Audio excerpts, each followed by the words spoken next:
আমার প্রিয় West Bengal state ইউনিভার্সিটির 5th সেমিস্টারের ছাত্রছাত্রীরা যারা 2024-25 political science DSC 1 reading Gandhi পরীক্ষা দেবে, তাদের জন্য আমার এই সাজেশন। আমি সাজেশনটা যথেষ্ট গুরুত্ব সহকারে এবং চিন্তাভাবনা সহকারে করেছি। তোমরা যদি আমার সাজেশন ফলো করে যাও, আশা রাখো এর বাইরে কোনো প্রশ্ন আসবে না। তোমরা জানো যে প্রথমে তোমাদের 2 নম্বরের 5টা প্রশ্ন লিখতে হয়, সেইভাবে আমি 2 নম্বরটা প্রথমে তৈরি করেছি। দেখো 2 নম্বরের সাজেশনটা। 2 নম্বরের প্রথম প্রশ্ন 1, নিষ্ক্রিয় প্রতিরোধ এবং সত্যাগ্রহের মধ্যে পার্থক্য কী? স্বরাজ বলতে কী বোঝো? গান্ধী তার কোন গ্রন্থের দ্বারা ভারতে অস্পৃশ্যতা বিরোধী আন্দোলন প্রচার করেছিলেন? নারীর নিজস্ব চেতনা সম্পর্কে গান্ধীবাদী ধারণা সংক্ষেপে লেখো। ভারতে গান্ধীর দ্বিতীয় সত্যাগ্রহ কোথায় সংঘটিত হয়? গান্ধীজির হরিজন সম্পর্কিত ধারণাটি সংক্ষেপে ব্যাখ্যা করো। সম্পত্তির উপর নারী অধিকার সম্পর্কে গান্ধীর ধারণা ব্যাখ্যা করো। ভারতে গান্ধীর প্রথম সত্যাগ্রহ কোথায় আয়োজিত হয়েছিল? রামরাজ্য কী? কোন গ্রন্থে গান্ধী স্বরাজ সম্পর্কে তার দৃষ্টিভঙ্গি ব্যক্ত করেন? জাতীয় আন্দোলনে নারীদের অংশগ্রহণ সম্পর্কে গান্ধীর দৃষ্টিভঙ্গি কী ছিল? গান্ধী কীভাবে পরিবেশ সম্পর্কে ভেবেছিলেন? পণ প্রথা সম্পর্কে গান্ধীর ধারণা কী ছিল? নারীদের নিরাপত্তা সম্পর্কে গান্ধীজির ধারণা সংক্ষেপে লেখো। গান্ধী কীভাবে আধুনিক সভ্যতার সমালোচনা করেছিলেন? বৃহৎ বা ভারী শিল্পায়ন সম্পর্কে গান্ধীর মনোভাব কী ছিল?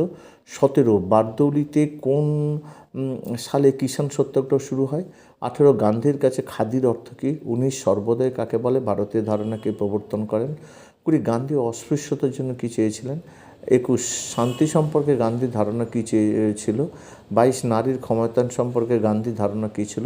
23, গান্ধীজির লেখা যে কোনো 2টি বইয়ের নাম লেখো। 24, পণ প্রথা সম্পর্কে গান্ধীর ধারণা কী ছিল? এবার 5 নম্বরে তোমাদের 2টো প্রশ্ন করতে হয়। দেখো 5 নম্বরেরগুলো। 1, স্বরাজ সম্পর্কে গান্ধীজির ধারণা ব্যাখ্যা করো। 2, সর্বদয় কী?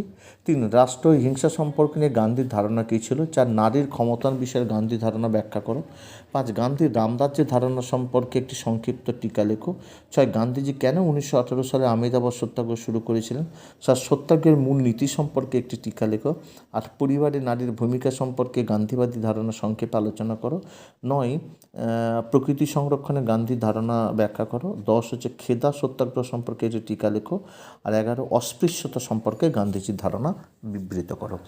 এবার তোমাদের জানো যে 3টে মডিউল থেকে, প্রত্যেকটা মডিউল থেকে একটা করে 10 নম্বরের অ্যান্সার করতে হয়। সেইভাবেই আমি প্রত্যেকটা মডিউলেতে 3টে করে প্রশ্ন দিয়েছি, একটু দেখে নাও। মডিউল নাম্বার 1, ভারী শিল্পের উপর ভিত্তি করে আধুনিক শিল্পায়ন সম্পর্কে গান্ধীজির ধারণা ব্যাখ্যা করো। 2, গান্ধীর রামরাজ্য সম্পর্কিত ধারণাটি বিশদে লেখো। 3, সার্বিক বিকাশে গান্ধীর ধারণা আলোচনা করো। 4, তুমি কি মনে করো গান্ধীজি একজন আধুনিক রাজনৈতিক চিন্তাবিদ ছিলেন? তোমার উত্তরের সপক্ষে যুক্তি দাও বা বর্তমান বিশ্বে গান্ধীজির আদর্শের প্রাসঙ্গিকতা কতখানি তা আলোচনা করো। এবার মডিউল 2, হচ্ছে গান্ধীজির সত্যাগ্রহের তত্ত্বটি বিশ্লেষণ করো। সত্যাগ্রহের মূল উদ্দেশ্য কী?